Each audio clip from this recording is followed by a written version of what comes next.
ਨਿਰਮਲ ਨਿੰਮਾ ਲੰਗਾ ਦਾ novel Hind ਪਾਕ ਬਾਰਡਰਨਾਮਾ ਕਾਂਡ 8ਵਾਂ। ਮੈਂ ਬਾਰਡਰ ਦਾ ਰਸਤਾ ਬਦਲ ਲੈਣਾ ਚੰਗਾ ਸਮਝਿਆ। 4-5 ਪਿੰਡਾਂ 'ਚ ਹੀ ਰਹਿਣਾ, ਬਾਰ-ਬਾਰ ਵਿਚਰਨਾ, ਘੜੀ ਮੁੜੀ ਲੱਗਣਾ ਮੱਥੇ, ਚੋਣਵੇਂ ਔਰਤਾਂ ਮਰਦਾਂ ਦੇ, ਕਦੇ ਵੀ ਸ਼ੱਕ ਪੈਦਾ ਹੋ ਜਾਣਾ ਸੁਭਾਵਕ। ਕੋਈ ਕਦੇ ਵੀ ਮਾਰ ਸਕਦਾ ਮੂੰਹ। ਪੁਲਿਸ ਜਾਂ ਮਿਲਟਰੀ ਕੋਲ ਅਨਪੜ੍ਹ ਅਵਾਰਾ ਮੁੰਡੇ ਦੀ ਹੁੰਦੀ ਇਹ ਹੋਰ ਗੱਲ। ਉਹਨਾਂ ਦਾ ਤਾਂ ਹੈਗਾ ਧੰਦਾ, ਕਸਬ, ਰੋਟੀ ਰੋਜ਼ੀ ਦਾ ਸਾਧਨ, ਐਸ਼ ਪ੍ਰਸਤੀ ਦਾ ਜ਼ਰੀਆ। ਪਰ ਮੇਰਾ ਮਕਸਦ ਹੋਰ ਏ, ਨਵਿਕਲਾ, ਅਜੀਬ। ਪਾਰ ਜਾਣ ਦੇ ਉਦੋਂ ਬਥੇਰੇ ਰਸਤੇ ਹੁੰਦੇ, ਜਿੱਥੋਂ ਮਰਜ਼ੀ ਕਰ ਜਾਓ ਕ੍ਰਾਸ, ਸਾਰਾ ਬਾਰਡਰ ਖੁੱਲ੍ਹਮ ਖੁੱਲ੍ਹਾ। ਪਹਿਲਾਂ ਮੈਂ ਮਿਲਿਆ ਅੰਮ੍ਰਿਤਸਰ ਜ਼ਿਲ੍ਹੇ ਦੇ ਪਿੰਡ ਸ਼ਕਰੀ ਦੇ ਪ੍ਰਸਿੱਧ ਬਲੈਕਰ ਠਾਕੁਰ ਸਿੰਘ ਨੂੰ, ਫਿਰ ਤਾਰਪੁਰੀਏ ਆਤੂ ਨੂੰ, ਭਿੱਖੀਵਿੰਡ ਤੇ ਝਬਾਲ ਦੇ ਕੁਝ ਬਲੈਕਰਾਂ ਨਾਲ ਰਾਬਤਾ ਬਣਾਇਆ। ਪਰ ਉਹਨਾਂ ਕੀਤਾ ਨਾ ਮੇਰੇ 'ਤੇ ਇਤਬਾਰ। ਪੜ੍ਹਿਆ ਕਰਕੇ, ਓਪਰੇ ਜ਼ਿਲ੍ਹੇ ਦਾ ਅਣਜਾਣ ਕਰਕੇ ਵੀ ਮੈਂ ਹੋਇਆ ਬੜਾ ਨਿਰਾਸ਼, ਪਰੇਸ਼ਾਨ।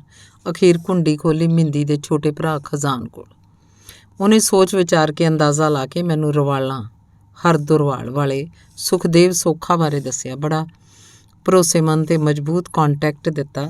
ਉਹ ਕਦੇ ਬਲੈਕ ਦੇ ਮੁੱਢਲੇ ਦਿਨਾਂ 'ਚ ਰਹਿੰਦਾ ਰਿਹਾ ਹੁੰਦਾ ਖਜ਼ਾਨ ਕੋਲ। ਪਹਿਲੀ ਵਾਰ ਮੈਂ ਤੇ ਖਜ਼ਾਨ ਸੋਖੇ ਨੂੰ ਮਿਲੇ ਰਵਾਲ ਸਟੇਸ਼ਨ 'ਤੇ। ਖਜ਼ਾਨ ਨੇ ਸੱਦਿਆ ਹੁੰਦਾ ਸੁਨੇਹਾ ਭੇਜ ਕੇ। ਸੋਖਾ 6 ਫੁੱਟ ਨੇੜੇ ਲੰਮਾ, ਪੰਜਾਬੀ ਨਾਲੋਂ ਵਧੇਰੇ ਕਸ਼ਮੀਰੀ ਲੱਗਦਾ, ਦਗ-ਦਗ ਕਰਦਾ ਚਿਹਰਾ, ਤਿੱਖੇ ਨਕਸ਼, ਅੱਖਾਂ ਬਿੱਲੀਆਂ। ਮੇਰੀ ਕੀ ਉਮਰ ਦਾ ਹਾਣੀ, ਪਤਲਾ ਨਾ ਭਾਰਾ। ਪਹਿਲੀ ਮੁਲਾਕਾਤ 'ਚ ਹੀ ਰਿਸ਼ਤੇਦਾਰੀ ਨਿਕਲ ਆਈ। ਅਜੇ ਮਹੀਨਾ ਕੁ ਪਹਿਲਾਂ ਮੇਰੇ ਭੂਆ ਦੇ ਗੁਆਂਢੋਂ ਵਿਆਹਿਆ ਗਿਆ, ਪਿੰਡ ਸ਼ੰਕਰਪੁਰੇ ਨੇੜੇ ਬਟਾਲਾ। ਇਸ ਪਿੰਡ ਮੈਂ ਕਈ ਸਾਲ ਰਹਿੰਦਾ ਰਿਹਾ। ਸਾਰਾ ਪਿੰਡ ਮੈਨੂੰ ਜਾਣਦਾ ਪਛਾਣਦਾ। ਉਹਦੀ ਪਤਨੀ ਬਣੀ ਹਰਜੀਤ, ਮੇਰਾ ਭਰਾਵਾਂ ਵਾਂਗ ਆਦਰ ਮਾਣ ਕਰਦੀ, 10 ਜਮਾਤਾਂ ਪੜ੍ਹੀ, ਸੁਨੱਖੀ ਸੋਹਣੀ ਮੁਟਿਆਰ। ਜਦੋਂ ਪਹਿਲੀ ਵਾਰ ਮੈਂ ਕੀਤੀ ਸੋਖੇ ਨਾਲ ਪਾਰ ਜਾਣ ਦੀ ਗੱਲ, ਉਦੋਂ ਬੜਾ ਹੈਰਾਨ। ਉਸ ਕੋਲ ਘੁੰਮਣ ਫਿਰਨ ਦਾ ਬੋਲਿਆ ਝੂਠ। ਉਹ ਕਹਿਣ ਲੱਗਾ, ਯਾਰ ਕਦੇ ਸੈਰ ਕਰਨ ਵੀ ਜਾਂਦਾ ਕੋਈ ਕ੍ਰਾਸ ਕਰਕੇ? ਐਡਾ ਵੱਡਾ ਖਤਰਾ ਕਿਉਂ ਮੁੱਲ ਲੈਣਾ? ਕਸ਼ਮੀਰ ਚਲਾ ਜਾ, ਦਿੱਲੀ ਦੱਖਣ ਵੱਲ ਫੇਰਾ ਮਾਰਾ। ਇਹ ਤਾਂ ਵੀਰਿਆ ਮੌਤ ਨਾਲ ਲੁਕਣ ਮਿਚਾਈ ਆ, ਅੱਗੇ ਤੇਰੀ ਮਰਜ਼ੀ। ਮੈਂ ਆਖਿਆ, ਪਹਿਲਾਂ ਵੀ ਗਿਆ ਕਈ ਵਾਰੀ, ਮੇਰਾ ਕਦੇ ਉਹ ਆਪਣਾ ਹੀ ਪੰਜਾਬ ਸੀ, ਉਹਨੂੰ ਵੇਖਣ ਦੀ ਭੁੱਖ ਏ ਰੱਜ ਕੇ। ਤੁਸੀਂ ਬਸ ਨਾਲ ਹੀ ਖੜਨਾ, ਅੱਗੇ ਹੈ ਨੇ ਬੰਦੇ ਮੈਨੂੰ ਸਾਂਭਣ ਵਾਲੇ। ਰਸਤਾ ਵਿਖਾ ਦੇ ਇੱਕ ਵਾਰ, ਫਿਰ ਤਾਂ ਇਕੱਲਾ ਵੀ ਚੱਲ ਜਿਆ ਕਰੂੰ। ਸੋਖੇ ਨੇ ਹੈਰਾਨੀ ਨਾਲ ਵੇਖਿਆ ਮੇਰੇ ਵੱਲ, ਪੜ੍ਹਿਆ ਸੀ, ਸਮਝ ਗਿਆ ਮੇਰੇ ਮਨੋਰਥ ਨੂੰ, ਜਾਣ ਗਿਆ ਅੰਦਰ ਦੀ ਅੱਗ ਨੂੰ। ਉਹਨੇ ਹਾਂ ਕਰਤੀ। ਆਖਿਆ 10 ਜਨਵਰੀ ਨੂੰ ਘਰ ਆ ਜਾਈਂ। ਉਹਨੇ ਘਰ ਲਿਜਾਣ ਲਈ ਪਾਇਆ ਬੜਾ ਜ਼ੋਰ, ਪਰ ਮੰਨਿਆ ਨਾ ਖਜ਼ਾਨ। ਸੋਖੇ ਨੇ ਸਟੇਸ਼ਨ ਤੋਂ ਬਾਹਰ ਆ ਕੇ ਮੈਨੂੰ ਇਸ਼ਾਰੇ ਨਾਲ ਘਰ ਦੱਸਿਆ, ਜਿਹੜਾ ਪਿੰਡੋਂ ਬਾਰ-ਬਾਰ ਸੀ। 10 ਜਨਵਰੀ ਨੂੰ ਮੈਂ ਅੰਮ੍ਰਿਤਸਰ ਤੋਂ ਡੇਰਾ ਬਾਬਾ ਨਾਨਕ ਦੀ ਆਖਰੀ ਟ੍ਰੇਨ ਫੜੀ ਤੇ ਰਵਾਲ ਸਟੇਸ਼ਨ 'ਤੇ ਉਤਰ ਗਿਆ। 1-2 ਜਣਿਆਂ ਨੂੰ ਪੁੱਛ ਕੇ ਚਲਾ ਗਿਆ ਸੋਖੇ ਦੇ ਘਰ। ਪਿੰਡ ਤੋਂ ਥੋੜ੍ਹਾ ਹਟਵਾਂ ਪਾਏ ਹੋਏ ਮਕਾਨ, ਘਰ ਦੇ ਚੁਫੇਰੇ ਕੱਚੀ ਵਲਗਣ, ਕਿਸੇ ਕਿਲੇ ਦਾ ਭੁਲੇਖਾ ਪਾਉਂਦੀ, ਵੱਡਾ ਸਾਰਾ ਲੱਕੜ ਦਾ ਫਾਟਕ ਲੱਗਾ ਹੋਇਆ। ਸੋਖੇ ਨੇ ਬੂਹਾ ਖੋਲ੍ਹਿਆ, ਗਰਮਜੋਸ਼ੀ ਨਾਲ ਹੱਥ ਮਿਲਾਇਆ। ਅਸੀਂ ਜਾ ਬੈਠੇ ਨਵੇਕਲੀ ਬਣੀ ਬੈਠਕ 'ਚ। ਉੱਥੇ ਹੋਰ ਕੋਈ ਨਾ। ਛੋਟਾ ਜਿਹਾ ਚੌਰਸ ਮੇਜ਼, ਉੱਪਰ ਰੱਖੀ ਦੇਸੀ ਸ਼ਰਾਬ ਦੀ ਬੋਤਲ, ਪਲੇਟ 'ਚ ਸਬਜ਼ੀ ਗਾਜਰਾਂ ਦੀ, ਵਿੱਚ ਘੁਲਿਆ ਮੱਖਣ। ਮੈਂ ਬੈਠ ਗਿਆ ਕੁਰਸੀ 'ਤੇ, ਲੈ ਵੀ ਪਾੜਿਆ। ਮੈਂ ਤਾਂ 2 ਪੈਗ ਪੀ ਲਏ, ਤੂੰ ਵੀ ਹੋ ਜਾ ਗਰਮ, ਸਾਲੀ ਠੰਡ ਹੀ ਬੜੀ ਹੈ। ਮੈਂ ਵੀ ਹਾੜਾ ਪੀ ਕੇ ਹੋ ਗਿਆ ਤਰਾਰੇ 'ਚ। ਮੈਂ ਬੈਠਕ ਨੂੰ ਨਿਹਾਰਨ ਲੱਗਾ। ਸਾਹਮਣੀ ਕੰਧ 'ਤੇ ਸੋਹਣੀ ਮਹੀਵਾਲ ਦਾ ਚਿੱਤਰ, ਕਈ ਤਰ੍ਹਾਂ ਦੀਆਂ ਸੀਨਰੀਆਂ, ਅੰਗੀਠੀ 'ਤੇ ਨਵੀਂ ਟੇਪ ਰਿਕਾਰਡ ਪਈ, ਕਿੰਨੀਆਂ ਸਾਰੀਆਂ ਟੇਪਾਂ ਆਸੇ-ਪਾਸੇ ਖਿਲਰੀਆਂ, ਦੂਜੇ ਪਾਸੇ ਕੁਝ ਕਿਤਾਬਾਂ ਪਈਆਂ। ਸਾਹਮਣੇ ਕਿੱਲੀ 'ਤੇ ਲਿਸ਼ਕਦੇ ਕਿਰਪਾਨ ਦੀ ਮਿਆਨ ਦੇ ਸਿਤਾਰੇ। ਸ਼ੀਸ਼ੇ ਵਾਲੀ ਅਲਮਾਰੀ 'ਚ ਟੰਗਿਆ ਸੋਖੇ ਦਾ ਸਿਹਰਾ, ਇੱਕ ਨੁੱਕਰੇ ਨਵੀਂ ਪੇਟੀ, ਉਸ ਉੱਪਰ 2-3 ਟਰੰਕ, ਹਰ ਚੀਜ਼ ਬੜੀ ਵਿਉਂਤ ਤੇ ਸਲੀਕੇ ਨਾਲ ਰੱਖੀ। ਉਹ ਬੜਾ ਘੱਟ ਬੋਲਦਾ, ਸਿਆਣੀ ਗੱਲ ਕਰਦਾ। ਇੰਨੇ ਨੂੰ ਉਹਦੀ ਨਵੀਂ ਵਿਆਹੀ ਪਤਨੀ ਹਰਜੀਤ ਆ ਗਈ। ਮੈਨੂੰ ਵੇਖ ਕੇ ਬੜੀ ਖੁਸ਼ ਹੋਈ। ਪਿੰਡ ਦਾ ਹਾਲ ਚਾਲ ਪੁੱਛਿਆ, ਤਾਈ ਮੇਰੇ ਭੂਆ ਫੁੱਫੜ ਦੀ ਖਬਰਸਾਰ ਲਈ, ਫਿਰ ਚਲੀ ਗਈ ਚੌਂਕੇ 'ਚ। ਨਿੰਮੇ ਇੰਜ ਕਰੀਏ, ਜਾਣਾ ਅਸੀਂ ਬਾਰਡਰ 'ਤੇ, ਸ਼ਰਾਬ ਨਾ ਪੀਏ, ਹੋਰ ਰੋਟੀ ਖਾ ਲਈਏ ਭੋਰਾ। ਪਤਾ ਨਹੀਂ ਕਿਹੜੇ ਵੇਲੇ ਆ ਜਾਣਾ ਉਹਨਾਂ ਨੇ। ਉਹਦਾ ਇਸ਼ਾਰਾ ਨਾਲ ਦੇ ਬੰਦਿਆਂ ਵੱਲ ਸੀ। ਭਾਊ ਜੀ ਮੈਂ ਫਿੱਟ ਹਾਂ, ਤੁਸੀਂ ਰੋਟੀ ਲਿਆਓ, ਸ਼ਰਾਬ ਤਾਂ ਪੀਣੀ ਨਹੀਂ ਚਾਹੀਦੀ। ਤਿੱਪ ਵੀ ਪਾਰ ਜਾਣ ਵੇਲੇ ਸ਼ਰਾਬੀ ਬੰਦਾ ਕਰ ਸਕਦਾ ਕਦੇ ਵੀ ਗੰਭੀਰ ਗਲਤੀ, ਜਿਹਦਾ ਨਤੀਜਾ ਤੁਸੀਂ ਜਾਣਦੇ ਹੋ। ਵੀਰੇ ਘਾਟ ਨਹੀਂ ਕੋਈ ਸ਼ਰਾਬ ਦੀ, ਗਲਤੀ ਹੱਥ ਨਹੀਂ ਆਉਂਦੀ ਸਾਰੀ ਉਮਰ। ਉਹ ਰਜਾਈ 'ਚ ਉੱਠ ਖੜਿਆ, ਸ਼ਰਾਬ ਦੀ ਬੋਤਲ ਰੱਖਤੀ ਅਲਮਾਰੀ 'ਚ, ਫਿਰ ਚੌਂਕੇ ਵੱਲ ਚੱਕਰ ਮਾਰ ਕੇ ਕੁਰਸੀ 'ਤੇ ਆ ਬੈਠਾ ਮੇਰੇ ਕੋਲ। ਹਰਜੀਤ ਨੇ ਰੋਟੀ ਖਵਾਈ ਬੜੇ ਚਾਅ ਨਾਲ, ਰੀਝ ਨਾਲ, ਫਿਰ ਦੁੱਧ ਦਾ ਜੱਗ ਵੀ ਰੱਖ ਗਈ ਮੇਜ਼ 'ਤੇ। ਅਸੀਂ ਇੱਕੋ ਬਿਸਤਰੇ 'ਚ ਹੀ ਪੈ ਗਏ, ਗੱਲਾਂ ਕਰਨ ਲੱਗੇ ਹੌਲੀ-ਹੌਲੀ, ਬੜੀ ਧੀਮੀ ਆਵਾਜ਼ 'ਚ। ਭਾਊ ਜੀ ਕੀ ਹਰਜੀਤ ਨੂੰ ਪਤਾ ਕਿ ਤੁਸੀਂ ਪਾਰ ਜਾਂਦੇ ਹੋ? ਮੈਂ ਸਰਸਰੀ ਪੁੱਛ ਲਿਆ। ਇਹੀ ਤਾਂ ਯਾਰ ਬਖੇੜਾ ਵਿੱਚੋਂ, ਉਹਨੂੰ ਸਾਰਾ ਪਤਾ ਹੈ। ਉਂਝ ਸ਼ੋਅ ਨਹੀਂ ਕਰਦੀ, ਪਤਾ ਨਹੀਂ ਲੱਗਦਾ ਉਹਨੂੰ ਕਿਵੇਂ ਸਮਝਾਵਾਂ। ਉਹ ਉਦਾਸ ਹੋ ਗਿਆ। ਤੁਸੀਂ ਇਹ ਧੰਦਾ ਛੱਡ ਦਿਓ ਖਾਂ। ਕੀ ਬਲੈਕ ਕਰਨੀ ਜ਼ਰੂਰੀ ਹੈ? ਮੈਂ ਸਵਾਲ ਕੀਤਾ। ਵੀਰਿਆ, ਪੈਸੇ ਬਗੈਰ ਹੁੰਦਾ ਨਹੀਂ ਕੋਈ ਕੰਮ। ਮੈਂ BA ਕੀਤੀ ਹੋਈ ਆ ਮੈਥ ਅਤੇ ਇਕਨੋਮਿਕਸ ਨਾਲ। 3 ਸਾਲ ਹੋ ਗਏ ਨੇ, ਬਥੇਰੀਆਂ ਟੱਕਰਾਂ ਮਾਰੀਆਂ ਨੌਕਰੀ ਲਈ। ਉਹ ਮੰਗਦੇ ਆ ਵੱਡੀਆਂ ਰਕਮਾਂ, ਉਹ ਦੇ ਨਹੀਂ ਹੁੰਦੀਆਂ। ਪਹਿਲੀ ਤਾਂ 12-14 ਏਕੜ ਹੈ, ਬਚਦਾ ਪਰ ਕੁਛ ਨਹੀਂ। ਕੁਰਲਾਠੀ ਜ਼ਮੀਨ ਕਰਕੇ ਫਸਲ ਨਹੀਂ ਚੰਗੀ ਹੁੰਦੀ। ਉਹਨੇ ਜੱਟਕੀ ਮਜਬੂਰੀ ਦੱਸੀ। ਨਾ ਐਂ ਦੱਸ, ਪਰਮਾਤਮਾ ਨਾ ਕਰੇ ਕੱਲ੍ਹ ਕਲੋਤਰ ਨੂੰ ਕੋਈ ਗੱਲਬਾਤ ਹੋ ਜਾਏ, ਮਾੜੀ ਘਟਨਾ ਵਾਪਰ ਜੇ, ਹਰਜੀਤ ਦਾ ਕੀ ਬਣੂਗਾ? ਤੇਰੇ ਬਗੈਰ ਉਸ ਹਫ਼ਤਾ ਨਹੀਂ ਕੱਢਣਾ। ਵੇਖ ਵੀਰੇ, ਮੌਤ ਜਦੋਂ ਆਉਣੀ ਆ, ਘਰ ਵੀ ਆ ਜਾਣੀ ਹੈ। ਅਤੇ ਜੇ ਬਲੈਕਰ ਮੌਤ ਤੋਂ ਡਰ ਜੇ, ਕੀ ਖੱਟਣਾ ਕਮਾਉਣਾ ਉਹਨੇ? ਬਾਕੀ ਬਾਰਡਰ ਸੇਫ ਆ, ਡਰਨ ਵਾਲੀ ਕੋਈ ਗੱਲ ਹੀ ਨਹੀਂ ਹੈਗੀ। ਟਰੈਕਟਰ ਜੋਗੇ ਪੈਸੇ ਕਰਕੇ ਇਕੱਠੇ ਛੱਡ ਦੇਣਾ ਇਹ ਕੁੱਤਾ ਧੰਦਾ। ਹੌਲੀ ਹੌਲੀ ਰਹੇ ਗੱਲਾਂ ਕਰਦੇ। ਆਲੇ ਬੰਗਾਲੇ ਦੀਆਂ ਅੱਖਾਂ ਲੱਗੀਆਂ ਮਿਚਣ। ਊਂਘਦੇ ਹੋਏ ਅਸੀਂ ਚੁੱਪ ਹੋ ਗਏ, ਜਾ ਡਿੱਗੇ ਨੀਂਦ ਦੀ ਬੁੱਕਲ 'ਚ। ਰਜਾਈ ਦੇ ਨਿੱਘ ਨੇ ਲੈ ਲਿਆ ਲਪੇਟ 'ਚ। ਅਸੀਂ 2 ਕੁ ਘੰਟੇ ਸੌਂ ਵੀ ਲਿਆ। ਪੂਰੇ 11 ਵਜੇ ਗੇਟ ਖੜਕਿਆ। ਸੋਖਾ ਫੁਰਤੀ ਨਾਲ ਉੱਠਿਆ, ਪਹਿਲਾਂ ਬੱਲਬ ਬੰਦ ਕੀਤੇ, ਫਿਰ ਗੇਟ ਖੋਲ੍ਹਿਆ। ਪੂਰਨ ਨਿਹੰਗ ਰਵਾਲ ਅਤੇ ਨਾਲ ਸ਼ੇਰਾ ਮਾਕੋਵਾਲ ਅਤੇ ਬਾਲੀ ਮਜਬੀ ਕੱਥੂ ਨੰਗਲ ਅੰਦਰ ਆਏ। ਹੱਥ ਮਿਲਾ ਕੇ ਮੇਰੇ ਨਾਲ ਬੈਠ ਗਏ ਸਾਹਮਣੇ ਕੁਰਸੀਆਂ 'ਤੇ। ਸੋਖੇ ਨੂੰ ਦੱਸਿਆ ਕੁਛ ਇਸ਼ਾਰੇ ਨਾਲ। ਫਿਰ ਉਹ ਬਾਹਰ ਜਾ ਕੇ ਕੁਝ ਚਿਰ ਗੱਲਾਂ ਕਰਦੇ ਰਹੇ। ਛੇਤੀ ਉਹ ਸਾਰੇ ਵਾਪਸ ਚਲੇ ਗਏ। ਉਹਨਾਂ ਦੇ ਜਾਣ ਪਿੱਛੋਂ ਸੋਖੇ ਨੇ 10 ਸਿਰ ਚਾਂਦੀ ਪਾਤੀ ਮੇਰੇ ਬੈਗ 'ਚ। ਕਹਿੰਦਾ ਦੂਜਿਆਂ ਨੂੰ ਪਤਾ ਨਾ ਲੱਗੇ, ਉਹਨਾਂ ਤੋਂ ਚੋਰੀ ਖੜਨੀ ਆ, ਨਹੀਂ ਤਾਂ ਹਿੱਸਾ ਮੰਗਦੇ ਆ। ਸੋਖਾ ਕੋਈ ਪੱਜ ਮਾਰ ਕੇ ਆਇਆ ਹਰਜੀਤ ਨਾਲ। ਉਹ ਵੀ ਹੌਲੀ ਹੌਲੀ ਉਹਦੇ ਪਿੱਛੇ ਆਈ। ਕੁੰਡਾ ਮਾਰਦਿਆਂ ਧੀਮਾ ਜਿਹਾ ਬੋਲੀ, ਜੀ ਛੇਤੀ ਆ ਜਿਓ, ਬਾਪੂ ਜੀ ਤਾਂ ਪਸ਼ੂਆਂ ਕੋਲ ਪੈਂਦੇ ਆ। ਮੈਨੂੰ ਡਰ ਲੱਗਦਾ ਇਕੱਲੀ ਨੂੰ। ਛੋਟਾ ਵੀ ਇੱਥੇ ਹੈ ਨਹੀਂ। ਦਿਲੋਂ ਰਾਜੀ ਨਹੀਂ ਹੁੰਦੀ ਸੋਖੇ ਦੇ ਜਾਣ 'ਚ। ਉਹਦੇ ਅੰਦਰੋਂ ਉੱਠੀ ਦਰਦ ਦੀ ਹੂਕ ਦੀ ਪੀੜ ਮੈਂ ਸਾਫ਼ ਸੁਣੀ। ਹੈ ਕਮਲੀ, 2-3 ਘੰਟੇ ਦੀ ਤਾਂ ਗੱਲ ਆ ਸਾਰੀ, ਬਸ ਜਾਣ ਆਉਣ ਨਹੀਂ ਕਰਨਾ। ਉਹ ਫਿੱਕਾ ਜਿਹਾ ਹੱਸਦਾ ਮੇਰੇ ਨਾਲ ਹੋ ਤੁਰਿਆ ਨਵਾਂ ਸਾਈਕਲ ਲੈ ਕੇ। ਮੈਨੂੰ ਆਪਣਾ ਡਰ ਪਿਆ ਪਈ ਉਹ ਮੇਰੇ ਬਾਰੇ ਕੋਈ ਨੋਕ ਝੋਕ ਨਾ ਕਰੇ, ਪੁੱਛ ਨਾ ਲਵੇ, ਨਿੰਮੇ ਤੂੰ ਕਿੱਧਰ ਚੱਲਿਆ? ਪਰ ਉਹਨੇ ਕੋਈ ਪੁੱਛ ਪੜਤਾਲ ਨਾ ਕੀਤੀ। ਸ਼ਾਇਦ ਬਦਸ਼ਗਨੀ ਸਮਝਦੀ ਹੋਵੇ। ਸਗੋਂ ਹੌਲੀ ਜਿਹੀ ਮੈਨੂੰ ਕਿਹਾ, ਨਿਰਮਲ ਇਹਦਾ ਖਿਆਲ ਰੱਖੀ। ਮੈਂ ਸੋਖੇ ਦੇ ਪਿੱਛੇ ਬੈਠ ਗਿਆ। ਰਮਦਾਸ ਨੂੰ ਜਾਂਦੀ ਲਿੰਕ ਰੋਡ ਹੈ ਪੱਕੀ, ਪਰ ਕੱਚੀਆਂ ਤੋਂ ਵੀ ਭੈੜੀ। ਥਾਂ ਥਾਂ ਤੋਂ ਟੁੱਟੀ ਭੱਜੀ, ਉਧੜੀ, ਟੋਇਆਂ ਖੱਡਿਆਂ ਨਾਲ ਭਰੀ। 7-8 ਕਿਲੋਮੀਟਰ ਦਾ ਸਾਰਾ ਪਿੰਡ ਆ। ਝੱਟ ਪਹੁੰਚ ਕੇ ਰਮਦਾਸ ਵੱਡਾ ਬਾਹਰਲਾ ਗੁਰਦੁਆਰਾ ਲੰਘ ਕੇ ਅਸੀਂ ਅਜਨਾਲਾ ਰੋਡ ਪਾਰ ਕੀਤਾ। ਇੱਥੋਂ ਅਸੀਂ ਲਹਿੰਦੇ ਨੂੰ ਜਾਂਦੇ ਰਾਹ 'ਤੇ ਪੈ ਗਏ। ਰਮਦਾਸ ਤੋਂ ਅੱਗੇ ਲਹਿੰਦੇ ਵੱਲ ਪਹਿਲਾਂ ਪਿੰਡ ਜੱਟਾਂ ਆਇਆ, ਉਹ ਤੋਂ ਅੱਗੇ ਪਿੰਡ ਪੱਛੀਆਂ, ਅਤੇ ਇਹਨਾਂ ਦੇ ਦੱਖਣੀ ਪਾਸੇ ਬਹਾਦਰਗੜ੍ਹ, ਗੱਗੜ, ਪੰਡੋਰੀ, ਨੰਗਲ ਆਦਿ ਪਿੰਡ ਹੁੰਦੇ ਨੇ। ਪੱਛੀਆਂ ਤੋਂ ਅੱਗੇ ਮਿਲ ਪਏ ਸਾਡੇ ਸਾਥੀ ਵੀ। ਸਾਈਕਲ ਆਦਿ 'ਤੇ ਇੱਕ ਕੁੱਲੀ ਨੇੜੇ। ਇਸ ਬਾਰਡਰ ਦਾ ਏਰੀਆ ਡੇਰਾ ਬਾਬਾ ਨਾਨਕ ਦੇ ਇਲਾਕੇ ਤੋਂ ਬਿਲਕੁਲ ਵੱਖਰੀ ਕਿਸਮ ਦਾ ਹੁੰਦਾ। ਨਾ ਘਣਾ ਬੇਲਾ, ਨਾ ਸਰਕੜਾ। ਪੈਰਾਂ ਹੇਠ ਤਿੜਕਦੀ ਸੁੱਕੀ ਦੱਬ ਤੇ ਨੜੀ। ਕਲਰ ਭਰੇ ਖੇਤ ਚਮਕਦੇ ਸ਼ੀਸ਼ੇ ਵਾਂਗ, ਫਸਲਾਂ ਤੋਂ ਕੋਰੇ। ਵੱਟਾਂ ਬੰਨਿਆਂ 'ਤੇ ਖੜੇ ਵਿਰਲੇ ਵਾਂਝੇ ਬੂਝੇ। 2 ਦਿਨ ਪਹਿਲਾਂ ਦਾ ਮੀਂਹ ਵੀ ਪਿਆ ਹੋਇਆ। ਇਸ ਏਰੀਏ 'ਚ ਤੁਸੀਂ ਵੀ ਨੀਵੀਂ ਜਿਹੀ ਰਾਵੀ ਦਰਿਆ ਇਸ ਪਾਸਿਓਂ ਪਾਕਿਸਤਾਨ ਦੇ ਖੇਤਰ 'ਚ ਚਲਾ ਜਾਂਦਾ ਸੀ। ਪਾਰ ਦੇ ਬਲੈਕਰੀ ਕਰਕੇ ਆਉਂਦੇ ਪਾਰ ਦਰਿਆ, ਉਹਨਾਂ ਲਈ ਇਹ ਸੌਖਾ ਵੀ ਹੁੰਦਾ। ਉਹ ਦਿਨੇ ਹੀ ਲੈ ਆਉਂਦੇ ਮਾਲ ਰਾਵੀ ਦੇ ਇੱਧਰ। ਇਸ ਪਾਸੇ ਗੁੱਜਰ ਤੇ ਗਰੀਬ ਮੁਸਲਮਾਨ ਛੰਨਾ ਪਾ ਕੇ ਰਹਿੰਦੇ। ਮੱਝਾਂ ਗਾਈਆਂ ਪਾਲਦੇ, ਦੁੱਧ ਦਾ ਧੰਦਾ ਕਰਦੇ। ਇਹੀ ਉਹਨਾਂ ਦਾ ਵੱਡਾ ਰੁਜ਼ਗਾਰ। ਬਲੈਕਰ ਲਾਲਚ ਦੇ ਕੇ ਮਾਲ ਰੱਖ ਛੱਡਦੇ ਉਹਨਾਂ ਦੀ ਨਜ਼ਰ ਹੇਠ। ਸੋਖੇ ਨੇ ਇਹ ਵੀ ਦੱਸਿਆ, ਵਾਰੀ ਵੀ ਬੰਨ੍ਹ ਲੈਂਦੇ ਹਾਂ ਅਸੀਂ। ਇੱਕ ਚੱਕਰ ਉਹ ਆ ਜਾਂਦੇ ਨੇ ਦਰਿਆ ਦੇ ਇੱਧਰ, ਇੱਕ ਚੱਕਰ ਅਸੀਂ ਚਲੇ ਜਾਂਦੇ ਹਾਂ ਪਾਰ। ਮੱਸਿਆ ਤੋਂ 4 ਦਿਨ ਪਿੱਛੋਂ ਦਾ ਚੰਨ ਮਾਰ ਗਿਆ ਹੋਇਆ ਗੋਡੀ। ਮੈਨੂੰ ਇਹ ਰਸਤਾ ਲੱਗਾ ਬੜਾ ਖਤਰਨਾਕ। ਅੱਗੜ ਪਿੱਛੜ ਹੌਲੀ ਹੌਲੀ ਤੁਰਦੇ ਅਸੀਂ ਪੁੱਜੇ ਮਾਲ ਵਾਲੇ ਟਿਕਾਣੇ ਕੋਲ। ਲੱਗੇ 15-16 ਪਈਆਂ ਵਿਸਕੀ ਦੀਆਂ ਪੇਟੀਆਂ। ਅਸੀਂ ਨੇੜੇ ਬੈਠ ਗਏ। ਸੋਖੇ ਨੇ ਨੀਝ ਨਾਲ ਵੇਖਿਆ। ਕੰਜਰੋ, ਇੰਨਾ ਮਾਲ ਕਿੱਥੋਂ ਲੈ ਆਏ ਜੀ? ਸੋਖੇ ਨੇ ਘੋਕ ਕੀਤੀ, ਹੈਰਾਨਗੀ ਨਾਲ ਪੁੱਛਿਆ। ਵੇਖ ਲੈ, ਤੇਰੇ ਸਾਹਮਣੇ ਆ। ਇੰਨਾ ਜੇ ਹੋਰ ਆ, ਸਾਂਭ ਲਿਆ ਅਗਲੇ ਚੱਕਰ ਲਈ। ਪੂਰਨ ਨੇ ਬੁੜਬੁੜ ਕੀਤੀ। ਮੇਰਾ ਤਾਂ ਕੁਛ ਪਿੜ ਪੱਲੇ ਪਾਓ। ਸੋਖਾ ਖਿੱਚ ਗਿਆ। ਅੰਦਰੋਂ ਡਰਦਾ ਹੁੰਦਾ ਕੋਈ ਕਸੂਤਾ ਪੰਗਾ ਨਾ ਪਾ ਆਏ ਹੋਣ। ਕੱਥੂ ਨੰਗਲ ਦਾ ਠੇਕਾ ਭੰਨਿਆ, ਕੋਲੋਂ ਨਹੀਂ ਖਰੀਦਿਆ ਕੁਛ ਵੀ। ਸ਼ੇਰੇ ਨੇ ਸੱਚੀ ਗੱਲ ਦੱਸਦੀ, ਗੁੰਝਲ ਖੋਲ੍ਹਤੀ। ਸੋਖਾ ਘੁੰਡੀ ਸਮਝ ਗਿਆ, ਅੰਦਰੋਂ ਖੁਸ਼ ਵੀ ਹੋਇਆ ਹੋਊ। ਉਹਨਾਂ ਦਾਰੂ ਪੀਤੀ ਹੋਈ ਸਾਰਿਆਂ ਨੇ। ਸਾਹਾਂ ਦੀ ਹਵਾੜ ਨਾਲ ਹੋਰ ਵੀ ਤਿੱਖੀ ਮੁਸ਼ਕ ਆਉਂਦੀ। ਸੋਖਾ ਟੋਕਣ ਲੱਗਿਆ ਉਹਨਾਂ ਨੂੰ, ਜਦੋਂ ਤੁਹਾਨੂੰ ਪਤਾ ਸੀ ਅੱਜ ਚੱਕਰ ਲਾਉਣਾ, ਤੁਸੀਂ ਜ਼ਰੂਰ ਪੀਣੀ ਮਰਨੀ ਸੀ, ਪਿੱਛੋਂ ਪੀ ਲੈਂਦੇ। ਭੁੱਖੜ ਕਿਸੇ ਥਾਂ 'ਤੇ ਉਹ ਦਿਲੋਂ ਔਖਾ ਹੋਇਆ। ਮੈਂ ਬਥੇਰਾ ਵਰਜਿਆ, ਇਹ ਨਹੀਂ ਟਲੇ। ਪੂਰਨ ਨਿਹੰਗ ਸੱਚਾ ਹੋਇਆ। ਉਂਝ ਪੀਤੀ ਉਹਨੇ ਵੀ ਹੋਈ, ਪਰ ਘੱਟ। ਮੈਂ ਚੁੱਪਚਾਪ ਸੁਣਦਾ ਰਿਹਾ। ਖਿਝ ਖੱਪ ਕੇ ਚੁੱਪ ਕਰ ਗਿਆ ਸੋਖਾ ਵੀ। 1:30 ਵੱਜ ਗਿਆ। ਉਹ ਤਿਆਰੀ ਕਰਨ ਲੱਗੇ। 2 ਫੇਰੇ ਲੱਗਣੇ ਹੁੰਦੇ ਨੇ। ਉਹਨਾਂ 2-2 ਪੇਟੀਆਂ ਚੁੱਕ ਲਈਆਂ। ਰਸਤੇ ਦੇ ਉਹ ਚੰਗੇ ਭੇਤੀ ਲੱਗੇ। ਇੱਕ ਲਾਈਨ 'ਚ ਸੰਭਲ ਕੇ ਤੁਰਦੇ ਹੌਲੀ ਹੌਲੀ ਕਮਾਲਪੁਰ ਚੌਂਕੀ ਦੇ ਦੱਖਣੀ ਪਾਸੇ ਕਿੱਕਰ ਦੇ ਇੱਕ ਛੋਟੇ ਜਿਹੇ ਬਰੋਟੇ ਹੇਠ ਰੱਖਤੀਆਂ ਉਹਨਾਂ ਪੇਟੀਆਂ। ਅੱਟ ਦਾ ਟਿਕਾਣਾ ਇਹੋ ਹੁੰਦਾ ਹੈ। ਮੈਂ ਉੱਥੇ ਬਹਿ ਗਿਆ। ਉਹ ਫੇਰਾ ਲਾਉਣ ਚਲੇ ਗਏ। ਗਾੜਾ ਹਨੇਰਾ, ਧੁੰਦ ਕਾਰਨ ਦਿਸਦਾ ਨਾ ਪਿਕਟ ਦਾ ਬੱਲਬ ਵੀ। ਉਂਝ ਅੱਖਾਂ ਰਾਸੇ ਪੈ ਗਈਆਂ ਹੋਈਆਂ ਹਨੇਰੇ 'ਚ ਵੇਖਣ ਲਈ। ਉਹ ਛੇਤੀ ਵਾਪਸ ਆ ਗਏ। ਪੇਟੀਆਂ ਰੱਖਣ ਲੱਗਿਆਂ ਸ਼ਰਾਬੀ ਬਾਲੀ ਤੋਂ ਸਿਰੋਂ ਪੇਟੀ ਠਾਹ ਧਰਤੀ 'ਤੇ ਡਿੱਗੀ। ਵਾਹਵਾ ਖੜਕਾ ਹੋਇਆ ਟੁੱਟੀਆਂ ਬੋਤਲਾਂ ਦਾ। ਸਾਰੇ ਇੱਕ ਵਾਰ ਤਾਂ ਡਰ ਗਏ, ਸਹਿਮ ਗਏ। ਬੜਾ ਨੈਸ਼ ਕੰਮ ਕੀਤਾ ਹੀ ਮਜ਼ਬੀ ਆ।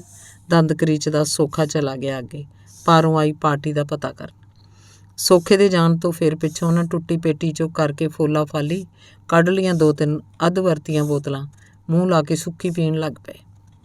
ਸੋਖੇ ਦੇ ਪਰਤਣ ਤੱਕ ਉਹ ਚੰਗੇ ਲੇੜ ਗਏ ਹੋ ਗਏ। ਮੈਂ ਸਾਹਮਣੇ ਕੀ ਦੱਸਦਾ ਸੋਖੇ ਨੂੰ। ਸੋਚਿਆ ਨਾਰਾਜ਼ ਹੋਣਗੇ, ਮੈਂ ਉਹਨਾਂ 'ਚ ਅਜੇ ਨਵਾਂ ਸੀ। ਪੇਟੀ ਟੁੱਟਣ ਦਾ ਖੜਕਾ ਕਿਤੇ ਨਾਕੇ ਵਾਲਿਆਂ ਵੀ ਸੁਣ ਲਿਆ, ਸ਼ੱਕ ਹੋ ਜਾਣਾ ਕੁਦਰਤੀ ਸੀ। ਉਹਨਾਂ ਕੰਨ ਖੜੇ ਕਰ ਲਏ, ਚੁਕੰਨੇ ਹੋ ਗਏ। ਉਚਾਰੇ ਪੇਟੀਆਂ ਚੁੱਕ ਕੇ ਤੁਰ ਪਏ। ਅਜੇ ਥੋੜ੍ਹੀ ਦੂਰ ਹੀ ਗਏ ਹੋਣਗੇ, ਅਚਾਨਕ ਅੰਧਾ ਧੁੰਦ ਗੋਲੀ ਚੱਲਣ ਲੱਗੀ। ਉੱਚੀ ਉੱਚੀ ਲਲਕਾਰੇ ਵੱਜਣ ਲੱਗੇ। ਉਹ ਜਾਂਦੇ ਜੇ, ਫੜ ਲਓ, ਮਾਰ ਦਿਓ, ਜਾਨ ਨਾ ਸੁੱਕੇ ਅੱਜ। ਮੇਰੀ ਜਾਨ ਲੱਬਾਂ 'ਤੇ ਆ ਗਈ। ਸੀਮਾ ਦਾ ਚਿਹਰਾ ਲਿਸ਼ਕਾਰੇ ਵਾਂਗ ਦਿਮਾਗ 'ਚ ਘੁੰਮਿਆ। ਮੈਂ ਥਾਂ 'ਤੇ ਵਿਛ ਗਿਆ। ਕੱਕਰ ਜੰਮੀ ਧਰਤੀ ਨਾਲ। ਸੁੱਝੇ ਨਾ ਕੁਛ ਵੀ, ਨੇੜੇ ਲੁਕਣ ਦਾ ਆਸਰਾ ਵੀ ਕੋਈ ਨਾ। ਗੋਲੀਆਂ ਦੀ ਤੜ ਤੜ ਨਾਲ ਖੰਭ ਫੜਫੜਾਏ। ਤਰਬਕ ਕੇ ਪੰਛੀਆਂ ਨੇ। ਹਵਾ 'ਚ ਬਰੂਦ ਦੀ ਮੁਸ਼ਕ ਭਾਰੂ ਸੀ। ਘਬਰਾਈ ਹੋਈ ਹਵਾ ਪਲ ਦੀ ਪਲ ਖਲੋ ਗਈ ਸਹਿਮ ਕੇ। 5-7 ਮਿੰਟਾਂ ਪਿੱਛੋਂ ਫਾਇਰਿੰਗ ਹੋ ਗਈ ਬੰਦ। ਖੜਕਾ ਦੜਕਾ ਪਰ ਹੋਈ ਜਾਵੇ। ਵਿੱਚੋਂ ਆਵਾਜ਼ਾਂ ਵੀ ਆਉਣ ਪਿਕਟ ਵਾਲਿਆਂ ਦੀਆਂ। ਪਲਕੂ ਮਗਰੋਂ ਸਾਰੇ ਹੌਂਕਦੇ ਸਾਹ ਸਾਹੀ ਹੋਏ ਮੇਰੇ ਨੇੜੇ ਦੀ ਗੁਜ਼ਰ ਗਏ। ਬਦਾਵਾਸ ਹੋਇਆਂ ਨੂੰ ਮੇਰਾ ਚੇਤਾ ਹੀ ਨਾ ਰਿਹਾ। ਮੌਤ ਦੇ ਡਰ ਨੇ ਹੋਸ਼ ਖੋਰਤੇ, ਮਲਤ ਕਰਤੇ। 2 ਜਣੇ ਚੜ੍ਹਦੇ ਨੂੰ ਭੱਜੇ, 2 ਦੱਖਣ ਵਾਲੇ ਪਾਸੇ। ਮੈਂ ਬੁੜਕ ਕੇ ਉੱਠਿਆ। ਦੱਖਣ ਵਾਲੇ ਆਕਾਰਾਂ ਪਿੱਛੇ ਤੇਜ਼ੀ ਨਾਲ ਹੋ ਤੁਰਿਆ, ਦੌੜਦਿਆਂ ਵਾਂਗ। ਕੇਵਲ ਉਹਨਾਂ ਦੇ ਪੈਰਾਂ ਦੀ ਹਲਕੀ ਜਿਹੀ ਧਮਕੀ ਸੁਣਦੀ। ਇਹੀ ਸੋਚਾਂ ਹੁਣ ਵੀ ਮਰਿਆ, ਹੁਣ ਵੀ ਗੋਲੀ ਵੱਜੀ। ਇੱਕ ਵਾਰ ਗੋਲੀਆਂ ਫੇਰ ਚੱਲਣ ਲੱਗੀਆਂ। ਬੱਦਲ ਘੁਲੇ ਹੋਏ ਸਿਰ 'ਤੇ ਖਤਰਿਆਂ ਦੇ ਪੈਰੋਂ ਪੈਰ ਹੁੰਦੇ ਜਾ ਰਹੇ। ਸੰਘਣੇ ਮੌਸਮ ਦੀ ਬੇਚੈਨੀ ਭਾਰੂ ਹੋਣ ਲੱਗ ਪਈ ਮੇਰੇ ਜ਼ਿਹਨ 'ਤੇ। ਮੈਂ ਥੋੜ੍ਹੀ ਦੂਰ ਹੀ ਗਿਆ ਸਾਂ। ਚਾਨਣ ਦਾ ਜਿਵੇਂ ਹੜ੍ਹ ਆ ਗਿਆ ਅਸਮਾਨ ਵਿੱਚ। BSF ਨੇ ਦਾਗ ਦਿੱਤਾ ਸੀ ਚਾਨਣ ਗੋਲਾ। ਇਹਨੂੰ ਪੈਰਾ ਬੰਬ ਆਖਦੇ ਹੈ। ਇਹ ਗੋਲਾ ਅਸਮਾਨ 'ਚ ਖੜ੍ਹਾ ਰਹਿੰਦਾ 1 ਅੱਧ ਮਿੰਟ, ਫਿਰ ਇਹ ਹੌਲੀ ਹੌਲੀ ਹੇਠਾਂ ਆਉਂਦਾ ਜਾਂਦਾ ਹੈ। ਇਹਦੇ ਚਾਨਣ 'ਚ ਤੁਰੀ ਜਾਂਦੀ ਕੀੜੀ ਵੀ ਲੱਭਦੀ ਏ। ਮੇਰਾ ਸਾਹ ਸੁੱਤਿਆ ਗਿਆ, ਥਾਂ 'ਤੇ ਡਿੱਗ ਪਿਆ। ਕੀ ਚੀਜ਼ ਆ ਚਾਨਣ ਦੀ? ਇਹ ਨਾ ਛੂਹ ਹੁੰਦਾ, ਨਾ ਚੱਖ, ਨਾ ਇਹ ਸੁਣਦਾ, ਨਾ ਬੋਲਦਾ, ਪਹਿਨਿਆ ਵੀ ਨਹੀਂ ਜਾ ਸਕਦਾ। ਪਰ ਇਹ ਹੁੰਦਾ ਬਹੁਤ ਬਲਵਾਨ ਆ, ਸ਼ਕਤੀਸ਼ਾਲੀ ਤੇ ਹਨੇਰੇ ਦਾ ਅੰਤ। ਬਾਰਡਰ 'ਤੇ ਚਾਨਣ ਸੱਦਾ ਦਿੰਦਾ ਮੌਤ ਨੂੰ, ਹਨੇਰਾ ਪਨਾਹ ਦਿੰਦਾ ਜੀਵਨ ਨੂੰ। ਇਸੇ ਪਲ ਮੈਂ ਪਛੜ ਗਿਆ। ਉਹ ਅੱਗੇ ਨਿਕਲ ਗਏ। ਸੁਣੇ ਨਾ ਪੈਰਾਂ ਦੀ ਧਮਕ ਵੀ। ਉੱਕਾ ਨਾਤਾ ਟੁੱਟ ਗਿਆ। ਮੈਂ ਸਗੋਂ ਘਬਰਾ ਗਿਆ ਜਦੋਂ ਨਿੱਕੀਆਂ ਨਿੱਕੀਆਂ ਬਿੜਕਾਂ ਸੁਣਨ ਨਾ ਮੈਨੂੰ। ਸਮਝੋ ਅਸੀਂ ਅਵੇਸਲੇ ਹੋ ਗਏ ਹਾਂ ਦੁਸ਼ਮਣ ਤੋਂ। ਹਰ ਕਦਮ ਸੱਦਾ ਦੇਣ ਵਰਗਾ ਸੀ ਮੌਤ ਨੂੰ। ਪਤਾ ਨਹੀਂ ਕਿਹੜੇ ਪੁੱਟੇ ਪੈਰ ਨੇ ਮੌਤ ਮੇਰੇ ਹੱਥ ਫੜਾ ਦੇਣੀ ਸੀ। ਅਚਾਨਕ ਭਾਰੇ ਬੂਟਾਂ ਦੀ ਠੱਪ ਠੱਪ ਹੋਈ। ਉਹ ਮੇਰੇ ਵੱਲ ਹੀ ਆ ਰਹੇ ਹੁੰਦੇ। ਮੈਂ ਜੀ ਭਿਆਣਾ ਦੜ ਗਿਆ। ਮੂੰਹ ਭਾਰ ਲੰਮਾ ਪੈ ਗਿਆ। ਦੱਬ ਤੇ ਕਾਹੀ ਦੇ ਬੂਝਿਆਂ 'ਚ 4-5 ਸਿਪਾਹੀ ਰਫਲਾਂ ਫੜੀ ਮੇਰੇ ਤੋਂ ਕੁਝ ਕਦਮ ਦੂਰ ਆ ਖਲੋਤੇ। ਸੋਚਿਆ ਹੁਣ ਮਰਿਆ ਕਿ ਮਰਿਆ। ਧਰਤੀ ਨਾਲ ਹੋਰ ਚਿਪਕਿਆ ਚੰਬੜਿਆ, ਪਰ ਉਹ ਰਬੜ ਥੋੜ੍ਹੀ ਸੀ ਜੋ ਫੈਲ ਕੇ ਆਸਰਾ ਦਿੰਦੀ ਮੈਨੂੰ। ਮੈਂ ਡਰਾਉਣੇ ਪਲਾਂ 'ਚ ਗਲ ਡੁੱਬ ਗਿਆ। ਚਾਰੇ ਪਾਸੇ ਮੌਤ ਸ਼ੂਕਦੀ ਫਿਰਦੀ ਝੱਖੜ ਵਾਂਗ। ਹਵਾ ਦੀ ਸਾਂ 'ਚ ਰੌਲਾ ਸੀ ਆਦਮਬੋ ਦਾ। ਤ੍ਰਹਿ ਕੇ ਮੌਤ ਤੋਂ ਪਨਾਹ ਮੰਗਣ ਲੱਗ ਪਏ ਸਾਂ ਹਨੇਰੇ ਦੀ। ਪਰ ਹਨੇਰੇ ਕੋਲ ਵੀ ਕਿਹੜਾ ਕੰਧਾਂ ਦਾ ਆਸਰਾ ਸੀ। ਉਹ ਤਾਂ ਆਪ ਵੀ ਆਸਰਾ ਸੀ। 3-4 ਸਿਪਾਹੀ ਹੋਰ ਆ ਗਏ। ਮੈਂ ਮੂਲੋਂ ਡਰ ਗਿਆ। ਠੰਡ ਤੇ ਖੌਫ ਨਾਲ ਕਾਲਜਾ ਕੰਬੇ, ਦਿਮਾਗ ਕੰਮ ਨਾ ਕਰੇ। ਮੈਂ ਡੀਕ ਕਰਨ ਲੱਗਾ ਗੋਲੀ ਦੀ, ਆਪਣੀ ਮੌਤ ਦੀ। ਸਾਲੇ ਦੌੜ ਗਏ ਨੇ, ਆਓ ਚੱਲੀਏ, ਇੱਕ ਸਿਪਾਹੀ ਦੀ ਆਵਾਜ਼ ਆਈ। ਮਾਲ ਤਾਂ ਲੱਭਾ ਨਹੀਂ, ਚਲੋ ਸਵੇਰੇ ਵੇਖਾਂਗੇ। ਉਹਨਾਂ ਹੋਰ ਕਈ ਹਵਾਈ ਫਾਇਰ ਕੀਤੇ, ਫਿਰ ਕਾਹਲੀ ਨਾਲ ਚਲੇ ਗਏ ਪਿਕਟ ਨੂੰ। ਮੈਂ ਅੰਦਾਜ਼ਾ ਲਾ ਕੇ ਉਹਨਾਂ ਦੀ ਦੂਰੀ ਦਾ ਅਰਕਾਂ ਭਾਰ ਹੋ ਕੇ ਸਿਰ ਚੁੱਕਿਆ, ਫਿਰ ਧੌਣ ਘੁਮਾ ਕੇ ਸੱਜੇ ਖੱਬੇ ਵੇਖਿਆ। ਅਣੂ ਸਰੀਰ ਦਾ ਕੰਨ ਬਣਿਆ, ਪਰ ਆਵਾਜ਼ ਨਾ ਕੋਈ ਆਹਟ ਸੁਣੀ। ਮੈਂ ਤੇਜ਼ੀ ਨਾਲ ਉੱਠਿਆ, ਆਪਣੇ ਰਸਤੇ ਦੀ ਦਿਸ਼ਾ ਜਾਂਚੀ। ਵਿੱਚ ਵਾਰ ਉਹ ਫਾਇਰਿੰਗ ਕਰਦੇ ਰਹੇ। ਐਨ ਇਸ ਸਮੇਂ ਇੱਕ ਚੀਕ ਸੁਣੀ, ਬੜੀ ਦਰਦ ਭਿੱਜੀ, ਜਿਵੇਂ ਕੋਈ ਮਰ ਰਿਹਾ ਹੋਵੇ। ਮੈਂ ਹੋਰ ਵੀ ਦਹਿਲ ਗਿਆ। ਅਰਕਾਂ ਭਾਰ ਰੀਂਘ ਕੇ ਇੱਕ ਬੁੱਝੇ ਓਹਲੇ ਹੋ ਗਿਆ। ਪਲ ਦੀ ਪਲ ਚੁੱਪ ਚਾਂ ਹੋਈ ਰਹੀ। ਮੈਂ ਬਾਹਾਂ ਤੇ ਗੋਡਿਆਂ ਭਾਰ ਰਿੜਨ ਲੱਗਾ। ਬੈਗ ਘਿਸਰਦਾ ਜਾਵੇ ਧਰਤੀ ਨਾਲ। ਅਰਕਾਂ ਤੇ ਗੋਡੇ ਬੁਰੀ ਤਰ੍ਹਾਂ ਉੱਚੜ ਗਏ। ਮੁੜਕੇ ਦੀ ਖਾਰ ਜ਼ਖਮਾਂ ਨੂੰ ਚਸਕਾਂ ਪਾਵੇ। ਡਰ ਨਾਲ ਸੰਗ ਸੁੱਕਦਾ, ਬੁੱਲ ਖੁਸ਼ਕ ਹੁੰਦੇ, ਜ਼ੁਬਾਨ ਫੇਰਿਆਂ ਸਗੋਂ ਹੋਰ ਵੱਧ ਸੁੱਕਦੇ। ਇੰਨੀ ਠੰਡ 'ਚ ਵੀ ਲੱਗੇ ਹੁੱਸੜ ਜਿਹਾ। ਅਕਲ ਕਾਨ ਜਿਹੀ ਆਉਂਦੀ, ਡਰ ਕਾਰਨ ਪੀੜ ਨਾ ਹੋਵੇ। ਪਰ ਅਚਾਨਕ ਅੱਗੋਂ ਆਵਾਜ਼ ਆਉਣ ਦਾ ਭੁਲੇਖਾ ਪਿਆ। ਮੈਂ ਰੁਕਿਆ, ਕੰਨ ਖੜੇ ਕਰਕੇ ਸੁਣਨ ਦਾ ਚਾਰਾ ਕੀਤਾ, ਪਰ ਫਿਰ ਕੋਈ ਆਵਾਜ਼ ਨਾ ਆਈ। ਮੈਂ ਬਹੁਤਾ ਰੁਕ ਨਹੀਂ ਸੀ ਸਕਦਾ। ਵਾਹੂ ਦਾ ਹੀ ਮੌਤ ਤੋਂ ਦੂਰ ਹੋਣ ਦਾ ਯਤਨ ਕਰਨ ਲੱਗਾ। ਮੈਂ ਸਰਵਾੜ ਦੇ ਇੱਕ ਛੋਟੇ ਜਿਹੇ ਝੁੰਬ 'ਚ ਵੜ ਗਿਆ। ਕਿਸੇ ਜੱਟ ਨੇ ਕੀਤਾ ਹੁੰਦਾ ਇਕੱਠਾ ਸਰਕੜਾ ਗੁੜ ਕਾੜਨ ਲਈ। ਸਾਹ ਲੈਣ ਤੇ ਸੋਚਣ, ਹੁਣ ਕੀ ਕਰਾਂ। ਠੰਡ ਤਾਂ ਭੁੱਲ ਗਈ। ਮੁੜਕੇ ਨਾਲ ਤਰ, ਘੜੀ ਮੁੜੀ ਬਾਹਾਂ ਨਾਲ ਚਿਹਰਾ ਸਾਫ਼ ਕਰਾਂ। ਮੈਂ ਵਿਰਲੇ ਜਿਹੇ ਸਰਕੜੇ 'ਚ ਉਹਦੀ ਅੱਗੇ ਵਧਣ ਲੱਗਾ, ਦੱਖਣੀ ਕੂਟ ਨੂੰ। ਨੀਵੇਂ ਲੱਕ ਹੋ ਕੇ ਅਚਾਨਕ ਮੇਰਾ ਸੱਜਾ ਪੈਰ ਖਿਸਕ ਗਿਆ। ਪਿੱਠ ਭਾਰ ਪਿੱਛੇ ਨੂੰ ਡਿੱਗ ਪਿਆ। ਜੇ ਅੱਗੇ ਨੂੰ ਡਿੱਗਦਾ ਸਿੱਧਾ ਜਿੱਲਣ 'ਚ ਜਾਂਦਾ। ਸਬੱਬੀ ਮੇਰਾ ਹੱਥ ਪੈ ਗਿਆ ਕਾਹੀ ਦੇ ਬੁੰਬਲਾਂ ਨੂੰ। ਬੁਰੀ ਤਰ੍ਹਾਂ ਘਬਰਾ ਗਿਆ। 2 ਵਾਰ ਬਚਿਆ ਮੌਤ ਦੇ ਮੂੰਹ 'ਚੋਂ। ਮੈਂ ਥੋੜ੍ਹਾ ਪਿੱਛੇ ਹਟ ਗਿਆ। ਥੱਕਿਆ ਹੰਭਿਆ ਜਾਇਜ਼ਾ ਲੈਣ ਲੱਗਾ ਮਾਹੌਲ ਦਾ। ਘੁੱਟਵੇਂ ਜੇ ਬੋਲ ਸੁਣਨ। ਮੈਂ ਕੰਨ ਲਾ ਕੇ ਬਿੜਕ ਲੈਣ ਦੀ ਕੋਸ਼ਿਸ਼ ਕੀਤੀ। ਅਸੀਂ ਦਲਦਲ 'ਚ ਪੈ ਗਏ। ਓਏ ਬਚਾਓ ਸਾਨੂੰ। ਸੋਖੇ ਦੀ ਟੁੱਟਵੀਂ ਆਵਾਜ਼ ਵੀ ਮੈਂ ਪਛਾਣ ਲਈ। ਚੱਲਦੀ ਗੋਲੀ, ਸੰਘਣਾ ਗਾੜਾ ਹਨੇਰਾ, ਲੁਕਣ ਦੀ ਕੋਈ ਥਾਂ ਨਾ। ਕਿਸੇ ਵੇਲੇ ਵੀ ਫੜੇ ਜਾਂ ਮਾਰੇ ਜਾਣ ਦਾ ਡਰ। ਨਾਲ ਦੇ ਸਾਥੀ ਵਿਛੜ ਗਏ ਹੋਏ। ਮੈਂ ਇਸ ਬਾਰਡਰ ਤੋਂ ਬਿਲਕੁਲ ਅਣਜਾਣ ਤੇ ਇਕੱਲਾ। ਕੌਣ ਬਚਾਵੇ ਉਹਨਾਂ ਨੂੰ। ਕੋਲ ਪੱਗ ਨਾ ਰੱਸਾ। ਇੱਕ ਮੌਤ ਪਿੱਛੇ ਇੱਕ ਅੱਗੇ। ਮੈਂ ਇੱਕ ਤਰ੍ਹਾਂ ਦਰਦ ਨਾਲ ਨੱਕੋ ਨੱਕ ਭਰ ਗਿਆ। ਪਲ ਦੀ ਪਲ ਬੇਸੁਰਤ ਜਿਹਾ ਹੋ ਗਿਆ। ਕੀ ਕਰਾਂ, ਕਿੱਥੇ ਜਾਵਾਂ। ਪਹਿਲਾਂ ਮੇਰਾ ਚੱਕਰ ਇਸ ਪਾਸੇ ਵੱਲ। ਮੇਰਾ ਦਿਮਾਗ ਫਟਣ ਦੀ ਹੱਦ ਤੱਕ ਭਾਰਾ ਹੋ ਗਿਆ। ਮੈਂ ਅਸਮਾਨ ਵੱਲ ਵੇਖਿਆ। ਧੁੰਦ ਕਾਰਨ ਕੁਝ ਨਜ਼ਰ ਨਹੀਂ ਆਇਆ। ਮੈਂ ਸਮੇਂ ਬਾਰੇ ਫਿਕਰਮੰਦ ਹੋਇਆ। ਸੋਚਿਆ ਜੇ ਦਿਨ ਚੜ੍ਹ ਗਿਆ, ਕਿਤੇ ਇੱਥੇ ਹੀ ਨਾ ਫੜਿਆ ਜਾਵਾਂ। ਚੱਲਦੀਆਂ ਗੋਲੀਆਂ ਵਿੱਚ ਵੀ ਗੁਜ਼ਰਦੇ ਕੀਮਤੀ ਵਕਤ ਦਾ ਅਹਿਸਾਸ ਮੈਨੂੰ ਹੈ ਸੀ। ਵਕਤ ਦੀ ਭੋਰਾ ਕੁ ਅਣਗਹਿਲੀ ਮੈਨੂੰ ਕਰ ਸਕਦੀ ਸੀ ਮਿੱਟੀ ਦੀ ਢੇਰੀ। ਗੋਲੀ ਅਜੇ ਵੀ ਚੱਲਦੀ, ਪਰ ਕਦੇ ਕਦਾਈ ਸੀਨਾ ਕੰਬਦਾ ਹਨੇਰੇ ਰਾਤ ਦਾ। ਲੂੰ ਕੰਡਾ ਖੜਾ ਹੁੰਦਾ ਤੇ ਫਿਰ ਚੁੱਪ ਚਾਂ ਵਰਤ ਜਾਂਦੀ। ਜੁਗਨੂੰ ਆਪਣੇ ਰੰਗਾਂ 'ਚ ਖੇਡਦੇ, ਬੀਂਡੇ ਟੀਂ ਟੀਂ ਕਰਦੇ, ਉੱਲੂ ਬੋਲਦੇ, ਕਦੇ ਕੋਚਰੀ ਵੀ। ਪਰ ਮੇਰੀ ਸੁਰਤੀ ਸਾਰੀ ਦਲਦਲ ਵੱਲ। ਫਿਰ ਇੱਕ ਆਵਾਜ਼ ਉੱਭਰੀ, ਬੜੀ ਰੋਣ ਹਾਕੀ ਤੇ ਸਹਿਕਦੀ ਜਿਹੀ। ਓਏ ਕੋਈ ਬਚਾਓ, ਹਾਏ ਮਾਂ। ਮੈਂ ਗਿਆ, ਮੈਂ ਵੀ। ਓਏ ਮੈਂ ਸਮਝ ਗਿਆ। ਸੋਖਾ ਵੀ ਧੱਸ ਗਿਆ ਜਿੱਲਣ 'ਚ। ਜਿੱਲਣ ਬਾਰੇ ਮੈਂ ਪੜ੍ਹਿਆ ਹੋਇਆ ਸੀ ਕਿਤਾਬਾਂ 'ਚ। ਵਗਦੇ ਦਰਿਆ 'ਚ ਕਈ ਥਾਈਂ ਪਾਟ ਜਾਂਦਾ ਧਰਤੀ ਦਾ ਕੜ। ਹੇਠਲਾ ਉਤਲਾ ਪਾਣੀ ਮਿਲ ਜਾਂਦੇ ਨੇ।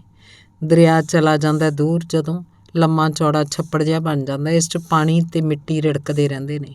ਹੇਠਲੀ ਮਿੱਟੀ ਉੱਪਰ ਤੇ ਉੱਪਰਲੀ ਹੇਠਾਂ ਆਉਂਦੀ ਜਾਂਦੀ ਰਹਿੰਦੀ ਹੈ ਤੇ ਇੱਕ ਗਾੜਾ ਜਿਹਾ ਪਦਾਰਥ ਬਣ ਜਾਂਦਾ ਹੈ। ਵਿੱਚ ਪਿਆ ਜੀਵ ਨਾ ਤਰ ਸਕਦਾ ਨਾ ਖਲੋ। ਇਸ ਘੁੰਮਦੀ ਮਿੱਟੀ 'ਚ ਜਿਵੇਂ ਜਿਵੇਂ ਕੋਈ ਹਿੱਲੇ, ਤਿਵੇਂ ਤਿਵੇਂ ਧੱਸੀ ਜਾਂਦਾ ਹੇਠਾਂ ਨੂੰ। ਸੀਮਾ ਦੀ ਯਾਦ ਆਈ। ਸਾਹਮਣੇ ਆ ਖਲੋਤੀ ਹਰਜੀਤ, ਰੋਂਦੀ ਪਿੱਟਦੀ, ਵਾਲ ਖੋਂਦੀ, ਹੰਝੂਆਂ ਦੇ ਸਮੁੰਦਰ 'ਚ ਡਿੱਕੋ ਡੋਲੇ ਖਾਂਦੀ ਤੇ ਮੈਨੂੰ ਝੰਜੋੜਦੀ। ਸੱਜਰਾ ਚੂੜਾ ਭੰਨਦੀ ਤੇ ਟੱਕਰਾਂ ਮਾਰਦੀ ਕੰਧਾਂ ਨੂੰ। ਮੈਂ ਕੰਬ ਗਿਆ, ਹੋਰ ਘਬਰਾ ਗਿਆ। ਜਦੋਂ ਤੁਰੇ ਘਰੋਂ ਬਾਰਡਰ ਵੱਲ, ਹਰਜੀਤ ਨੇ ਹੌਲੀ ਜਿਹੀ ਆਖਿਆ ਸੀ, ਨਿਰਮਲ ਖਿਆਲ ਰੱਖੀ ਇਹਦਾ। ਹੁਣ ਜਦੋਂ ਸੋਖੇ ਦੇ ਸਾਹ ਪੀ ਲਏ ਸਨ ਦਲਦਲ ਨੇ, ਹਰਜੀਤ ਬਣ ਕੇ ਪਰਬਤ ਜਿੱਡਾ ਸਵਾਲ ਖੜੀ ਸੀ ਮੇਰੇ ਸਾਹਮਣੇ। ਮੈਂ ਸਿਮਟ ਗਿਆ ਖੁਦ ਆਪਣੇ ਅੰਦਰ ਹੀ। ਮੇਰੀ ਸੋਚ ਦੇ ਗਲ ਪਿਆ ਰੱਸਾ ਹੋਰ ਕੱਸਿਆ ਗਿਆ। ਸਿਰ ਝਟਕ ਕੇ ਅਸੀਂ ਅੰਦਰ ਦੀ ਹਨੇਰੇ 'ਚੋਂ ਬਾਹਰ ਆਇਆ। ਖਤਰਾ ਭੌਂ ਰਿਹਾ ਸੀ ਮੇਰੇ ਸਿਰ 'ਤੇ ਕਚੀਲਾਂ ਵਾਂਗ।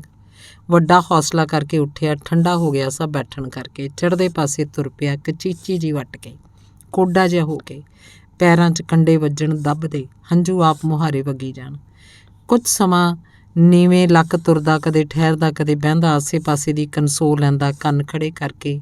ਫੇਰ ਤੁਰਦਾ, ਕਦੇ ਪੂਰਨ ਨਿਹੰਗ ਦੇ ਸ਼ੇਰੇ ਬਾਰੇ ਸੋਚਦਾ, ਕਦੇ ਆਪਣੀ ਡੀਕ 'ਚ ਸੁੱਕਦੀ ਸੀਮਾ ਦਾ ਚੇਤਾ ਆਉਂਦਾ। ਆਸੇ ਪਾਸੇ ਮੌਤ ਮੰਡਰਾਉਂਦੀ ਫਿਰਦੀ ਇੱਲਾਂ ਤੇ ਗਿਰਜਾਂ ਵਾਂਗ। ਮੈਂ ਬਹਾਦਰਪੁਰ ਤੇ ਗੱਗੜ ਪਿੰਡ ਦੇ ਬਾਹਰੋਂ ਬਾਹਰ ਤੁਰਿਆ ਗਿਆ। ਚੜ੍ਹਦੇ ਨੂੰ ਅੰਦਾਜ਼ਾ ਲਾਇਆ, ਪਿਕਟ ਤੋਂ ਕਾਫੀ ਦੂਰ ਆ ਗਿਆ। ਕਿਸੇ ਪਿੰਡੋਂ ਆਵਾਜ਼ ਆਈ ਸਪੀਕਰ ਦੀ। ਸੋਚਿਆ 4 ਵੱਜ ਗਏ ਹੋਣਗੇ। ਵਾਹੂ ਦਾ ਹੀ ਤੁਰਦੇ ਨੇ। ਅਜਨਾਲਾ ਰੋਡ ਪਾਰ ਕੀਤਾ। ਥੋੜ੍ਹਾ ਧਰਵਾਸ ਹੋਇਆ। ਜਿਉਂਦੇ ਹੋਣ ਦਾ ਯਕੀਨ ਬੱਝਾ। ਮੈਂ ਬਹਿ ਗਿਆ, ਇੱਕ ਤਰ੍ਹਾਂ ਡਿੱਗੀ ਪਿਆ। ਤਰੇਲੀਆਂ ਆਈ ਜਾਣ। ਸੋਚਾਂ ਇਹ ਕੀ ਭਾਣਾ ਵਰਤ ਗਿਆ। ਗਮ ਦੇ ਜੰਗਲ 'ਚ ਗਵਾਚੇ ਨੂੰ ਸੁਚੇਤ ਕੀਤਾ ਹਵਾ ਦੇ ਬੁੱਲੇ ਨੇ। ਧੁੰਦ ਆਸੇ-ਪਾਸੇ ਸਰਕ ਗਈ। ਮੈਂ ਅੰਦਾਜ਼ੇ ਨਾਲ ਵੇਖਿਆ ਰਮਦਾਸ ਦੇ ਵੱਡੇ ਗੁਰਦੁਆਰੇ ਤੋਂ ਥੋੜ੍ਹਾ ਅੱਗੇ ਲੰਘ ਆਇਆ ਹੋਇਆ ਸੀ। ਵੱਡੀ ਰੂਹ ਨਾ ਕਰੇ ਤੁਰਨ ਨੂੰ, ਦਿਲ ਕਰੇ ਉੱਚੀ-ਉੱਚੀ ਧਾਹਾਂ ਮਾਰ ਕੇ ਰੋਵਾਂ, ਰੌਲਾ ਪਾਵਾਂ, ਲੋਕਾਂ ਨੂੰ ਦੱਸਾਂ ਸੋਖੇ ਤੇ ਬਾਲੀ ਬਾਰੇ। ਸ਼ਾਇਦ ਬਚ ਹੀ ਜਾਣ, ਪਰ ਸਮਾਂ ਤੇ ਸਥਾਨ ਇਜਾਜ਼ਤ ਨਾ ਦੇਣ। ਮੈਂ ਤਾਂ ਅਜੇ ਖੁਦ ਮੌਤ ਦੇ ਛਾਏ ਹੇਠ ਸੀ। ਮੈਂ ਪੀੜਾਂ ਦਰਦਾਂ ਨੂੰ ਕੋਸ਼ਿਸ਼ ਕਰਾਂ ਥਾਪੜ ਕੇ ਸੁਆਉਣ ਦੀ, ਪਰ ਉਹ ਹੋਈ ਜਾਣ ਹੋਰ ਤਿੱਖੀਆਂ। ਮਨ ਦਾ ਹਨੇਰਾ ਹੋਈ ਜਾਏ ਹੋਰ ਗਾੜਾ। ਸੀਮਾ ਦਾ ਚਿਹਰਾ ਕਦੇ-ਕਦੇ ਚਮਕੇ ਸੂਰਜ ਵਾਂਗ ਦਿਮਾਗ 'ਚ। ਮੇਰਾ ਮਨੋਬਲ ਹੋ ਜੇ ਹੋਰ ਪਕੇਰਾ ਮੋਕਲਾ। ਜੇਰਾ ਕਰਕੇ ਲੰਗੇਵਾਹ ਤੁਰ ਪਿਆ, ਬੜਾ ਸੁਚੇਤ ਹੋ ਕੇ। ਇਸੇ ਰਸਤੇ ਆਏ ਸੀ ਮੈਂ ਤੇ ਸੋਖਾ। ਡਰਦਾ ਬਾਰ-ਬਾਰ ਵੇਖਾਂ ਪਿੱਛੇ ਵੱਲ, ਸ਼ਾਇਦ ਕੋਈ ਆਪਣਾ ਸਾਥੀ ਪਿੱਛੋਂ ਆ ਜਾਏ। ਫਿਰ ਮੈਂ ਦੁੜਕੀ ਪੈ ਗਿਆ। ਘੰਟਾ ਕੁ ਲੱਗ ਗਿਆ। ਰਵਾਲਾਂ ਤੱਕ ਪੁੱਜਦਿਆਂ ਮੈਂ ਹੌਲੀ-ਹੌਲੀ ਸਟੇਸ਼ਨ ਵੱਲ ਚੱਲ ਪਿਆ। ਚਾਂਦੀ ਵਾਲਾ ਬੈਗ ਮੇਰੇ ਕੋਲ ਹੀ ਹੁੰਦਾ। ਪਹਿਲਾਂ ਸੋਚਿਆ ਇੱਥੋਂ ਹੀ ਗੱਡੀ ਚੜ੍ਹ ਜਾਂ, ਫਿਰ ਪਾਟੇ ਕੱਪੜਿਆਂ ਤੇ ਚਾਂਦੀ ਦਾ ਖਿਆਲ ਕਰਕੇ ਮੈਂ ਸੋਖੇ ਦੇ ਘਰ ਜਾਣਾ ਹੀ ਬਿਹਤਰ ਸਮਝਿਆ। ਪਰ ਜਾਊਂ ਕਿਹੜਾ ਮੂੰਹ ਲੈ ਕੇ? ਕੀ ਦੱਸੂੰ ਸੱਜ ਵਿਆਹੀ ਹਰਜੀਤ ਨੂੰ ਸੋਖੇ ਬਾਰੇ? ਭਾਰੀ ਦੁਚਿੱਤੀ 'ਚ ਸੀ। ਸਾਰਾ ਸਰੀਰ ਕੰਬਦਾ, ਠੰਡ ਤੇ ਸਹਿਮ ਨਾਲ ਤੁਰਨਾ ਮੁਹਾਲ ਹੋ ਗਿਆ। ਅੱਗੇ ਪੈਰ ਪੁੱਟਣ ਲੱਗਿਆ। ਮੇਰੀ ਸੋਚ ਦੇ ਪੈਰ ਜ਼ਖਮੀ ਹੋਈ ਜਾਣ। ਹਨੇਰਾ ਛਣਨ ਲੱਗ ਪਿਆ। ਰੋਸ਼ਨੀ ਵਾਧੇ ਪੈ ਗਈ ਹੋਈ। ਮੈਂ ਜ਼ਹਿਨ ਦੀ ਭਿਆਨਕਤਾ 'ਚੋਂ ਗੁਜ਼ਰਿਆ ਸੀ। ਬੜੇ ਖੌਫਨਾਕ ਹਾਲਤਾਂ ਦਾ ਟਾਕਰਾ ਕਰਕੇ ਪਰਤਿਆ ਸੀ। ਮੈਂ ਵੱਡੇ ਦਿਮਾਗੀ ਸੰਘਰਸ਼ ਦੇ ਰੂਬਰੂ ਹੋ ਕੇ ਆਇਆ ਸੀ। ਸੋਚਾਂ ਫੱਟੜ ਤੇ ਦਰਦ ਡੂੰਘੇ ਸਨ। ਕੁਦਰਤੀ ਸਟੇਸ਼ਨ ਦੇ ਨੇੜੇ ਪੂਰਨ ਨਿਹੰਗ ਮਿਲ ਪਿਆ। ਡਰਿਆ, ਘਬਰਾਇਆ, ਉੱਭੇ ਸਾਹ ਭਰਦਾ। ਥੋੜ੍ਹਾ ਹੌਸਲਾ ਹੋ ਗਿਆ ਮੈਨੂੰ। ਮੇਰੇ ਵਾਂਗ ਉਹ ਵੀ ਆਇਆ ਸੀ ਭਟਕ ਕੇ ਮੌਤ ਦੇ ਜੰਗਲ 'ਚੋਂ। ਮੈਂ ਕਾਹਲੀ ਨਾਲ ਦੱਸਿਆ, ਬਾਲੀ ਤੇ ਜੱਗਾ ਜਿੱਲਣ 'ਚ ਪੈ ਗਏ ਨੇ। ਉਹਨੇ ਅੱਗੋਂ ਦਿੱਤੀ ਹੋਰ ਵੀ ਭੈੜੀ ਖਬਰ। ਅਖੇ ਸ਼ੇਰਾ ਮਾਰਿਆ ਗਿਆ ਗੋਲੀਆਂ ਵੱਜ ਕੇ। ਉੱਥੇ ਬਾਰਡਰ 'ਤੇ ਹੀ ਪਿਆ ਹੈ। ਮੇਰੇ ਸਾਹਮਣੇ ਮਰ ਗਿਆ ਓਏ। ਉਹ ਬੁਰੀ ਤਰ੍ਹਾਂ ਫਿਸ ਪਿਆ। ਮੈਂ ਸੋਖੇ ਤੇ ਬਾਲੀ ਦਾ ਫਿਕਰ ਫੇਰ ਜ਼ਾਹਰ ਕੀਤਾ, ਕੋਈ ਚਾਰਾ ਕਰਨ ਲਈ ਆਖਿਆ। ਪਲ ਦੀ ਪਲ ਉਹ ਚੁੱਪ ਰਿਹਾ, ਫਿਰ ਹੌਲੀ ਜੀ ਕਹਿੰਦਾ, ਬਾਈ ਉਸ ਜਿਲਣ 'ਚ ਪਿਆ ਕਦੇ ਕੋਈ ਨਹੀਂ ਬਚਦਾ। ਹਾਂ, ਉਸੇ ਵੇਲੇ ਕੀਤੀ ਜਾਏ ਕੋਈ ਚਾਰਾ ਜੋਈ, ਓੜ ਪੌੜ ਤਾਂ ਹੋ ਸਕਦਾ ਬਚਾ। ਹੁਣ ਤੱਕ ਤਾਂ ਚਲੇ ਗਏ ਹੋਣਗੇ ਉਹ ਪਤਾਲ 'ਚ।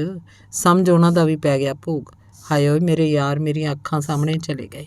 ਉਹ ਫੁੱਟ-ਫੁੱਟ ਕੇ ਰੋ ਪਿਆ। ਮੈਨੂੰ ਸੱਚਾ ਹਮਦਰਦ ਲੱਗਾ। ਅਸੀਂ ਰੋਂਦੇ ਤੇ ਗੁੱਝੀਆਂ ਆਹਾਂ ਭਰਦੇ ਸੋਖੇ ਦੇ ਘਰ ਮੂਹਰੇ ਪੁੱਜੇ। ਮੇਰੇ ਜ਼ੋਰ ਲਾਉਣ 'ਤੇ ਵੀ ਉਹ ਰੁਕਿਆ ਨਹੀਂ। ਜਾਂਦਾ ਇੰਨਾ ਆਖਿਆ, ਹੁਣ ਨਾ ਦੱਸੀ ਕਿਸੇ ਨੂੰ, ਆਪੇ ਪਤਾ ਲੱਗ ਜਾਣਾ ਦਿਨ ਚੜ੍ਹੇ। ਹੋਰ ਘੜੀ ਨੂੰ ਤੂੰ ਨਿਕਲ ਜੀ, 7 ਵਾਲੀ ਗੱਡੀ ਭਾਵੇਂ ਚੜ੍ਹ ਜੀ। ਹੋਰ ਨਾ ਕੋਈ ਕਸੂਤੀ ਵਲੀ ਪੈ ਜੇ, ਇਹ ਬਾਰਡਰ ਹੈ। ਮੈਂ ਫਾਟਕ ਖੜਕਾਇਆ, ਧੜਕਦੇ ਫੜਕਦੇ ਦਿਲ ਨਾਲ। ਅੰਦਰ ਵਾਲੇ ਜਿਵੇਂ ਜਾਗਦੇ ਹੋਣ ਪਹਿਲਾਂ ਹੀ। ਸੋਖੇ ਦੇ ਬਜ਼ੁਰਗ ਪਿਓ ਨੇ ਕੁੰਡਾ ਖੋਲ੍ਹਿਆ। ਹਰਜੀਤ ਨੇ ਬਾਹਰ ਦਾ ਬੱਲਬ ਜਗਾਤਾ।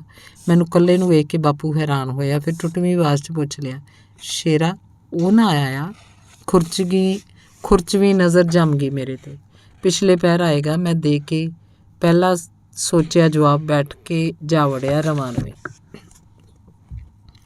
ਬਾਪੂ ਆਪਣੇ ਕਮਰੇ 'ਚ ਚਲਾ ਗਿਆ। ਅਣਚਾਹੇ ਕਦਮ ਪੁੱਟਦਾ, ਵਾਗਰੂ ਕਰਦਾ। ਉਹਦੇ ਚਿਹਰੇ 'ਤੇ ਜੰਮੀ ਚਿੰਤਾ ਹੋਰ ਡੂੰਘੀ ਹੋ ਗਈ ਹੋ।